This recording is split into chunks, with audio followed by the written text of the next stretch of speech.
பிரியமானவர்களே, இயேசு கிறிஸ்துவின் நாமத்தில் உங்களுக்கு என் அன்பின் வாழ்த்துக்கள்.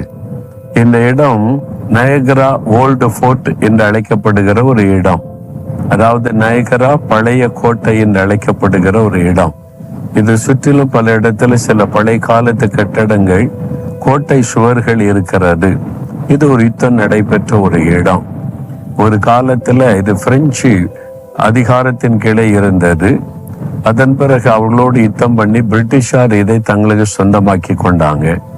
பிறகு 18ஆம் நூற்றாண்டுல அமெரிக்கர்கள் யுத்தம் பண்ணி இந்த இடத்தை தங்களுக்கு சொந்தமாக்கி கொண்டாங்க. அப்படி யுத்தம் நடைபெற்ற இந்த இடத்துல அதற்கான அடையாளங்கள், பல காரியங்கள் வைக்கப்பட்டு இருக்கிறது. இந்த இடத்துல ஒரு சிலுவையை அவங்களே நாட்டி வச்சிருக்கிறாங்க.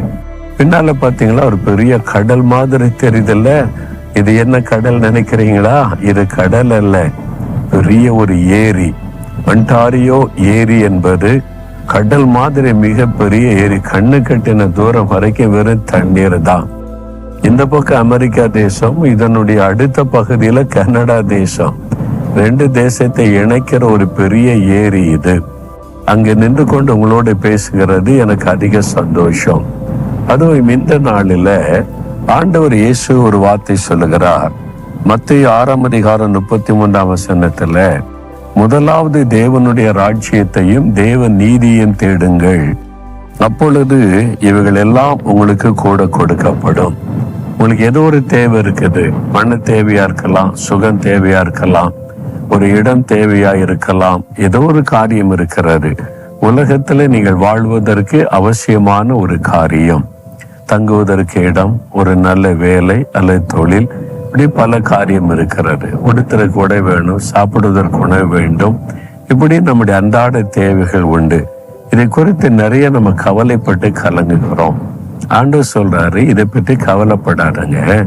உங்களுக்கு என்ன உணவு, என்ன உடுத்தணும் என்பதெல்லாம் ஆண்டவருக்கு தெரியும். முதலாவது தேவனுடைய ராஜ்யத்தையும் ஆண்டவருடைய நீதியையும் தேடுங்கள், இதெல்லாம் உங்களுக்கு கூட கொடுக்கப்படும் என்று ஆண்டவர் சொல்றார்.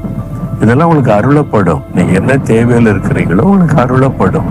ஆண்டவர் கொடுப்பேன் என்று வாக்கு கொடுக்கிறார். உங்களை அவர் பசி பட்டினியிலே வைத்து விட மாட்டார். உடையில்லாதபடி நிர்வாணத்தில் வைத்து விட மாட்டார். உங்களுக்கு இந்த உலகத்தில் வாழ்வதற்கு என்ன தேவையோ அதையெல்லாம் உங்களுக்கு தருவார்.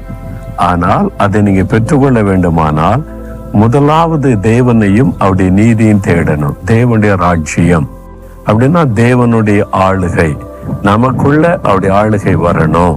இந்த உலகத்துல தேவனுடைய ஆளுகை இருக்கணும்னு அதை நாடணும், அதை விரும்பணும். First preference.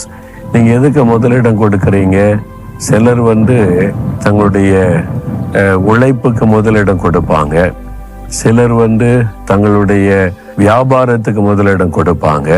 சிலர் தங்களுடைய வேலை, அதான் எனக்கு சாப்பாடு போட அதான் முதல் அப்படின்னு சொல்லுவாங்க. சிலர் தங்களுடைய வாழ்க்கையில ஏதோ ஒரு காரியம், ஒரு பொருள், ஒரு மனிதர், அவங்களுக்கு தான் முதலிடம் அப்படின்னு சொல்லுவாங்க. ஆனா இயேசு சொல்லுகிறார், முதலாவது தேவனுடைய ராஜ்யத்தை தேடுங்க. பரலோக ராஜ்யத்துல நான் வசிக்கணும். இந்த உலகத்திற்கு பிறகு ஆண்டவரோடு தேவனுடைய ராஜ்யத்துல கர்த்தரோடு இருக்கணும், அதை நாடுங்கள். தேவனுடைய நீதி, நான் அந்த உலகத்தில் இருக்க வரைக்கும் இஷ்டப்படி வாழக்கூடாது. தேவன் விரும்புகிறபடி, அவர் நீதி உள்ள தேவன். நான் பேசுறது செய்கிறது எல்லாமே நீதியா இருக்கணும். அநீதியான காரியத்தை செய்து விடக்கூடாது என்பதில் கவனம் செலுத்தணும். இதுல நீங்க கவனமா இருந்தா உங்களுடைய தேவைகளுக்காக நீங்க கவலைப்பட தேவையில்லை, அது உங்களை தேடி வரும் என்று ஆண்டவர் சொல்றார். அப்ப நீங்க எதை தேடணும்? தேவனையும் அவருடைய ராஜ்யத்தையும் அவருடைய நீதியையும் தேடணும். மனசுல ஆழமா பதித்து கொள்ளுங்க. ஆண்டவரே, எனக்கு நீங்க தான் வேணும். உம்முடைய ராஜ்யத்துல நான் பங்கடையணும். நீர் விரும்புகிறபடி நீதியான ஒரு வாழ்க்கை வாழணும், எனக்கு கிருபை தாங்க. அநீதியான எதுக்கு நான் இடம் கொடுத்துடக்கூடாது. நீ மட்டும் செய்யுங்க. உங்களுடைய அனுதின தேவை சந்திக்கப்படும். உங்களுக்கு தேவையான அத்தனை காரியத்துல தேவன் அற்புதம் செய்வார்.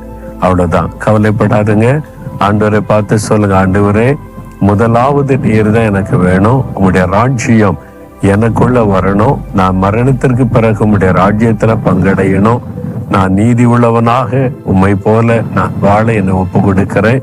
இயேசுவின் நாமத்தில் ஜெபிக்கிறேன். ஆமேன், ஆமேன்.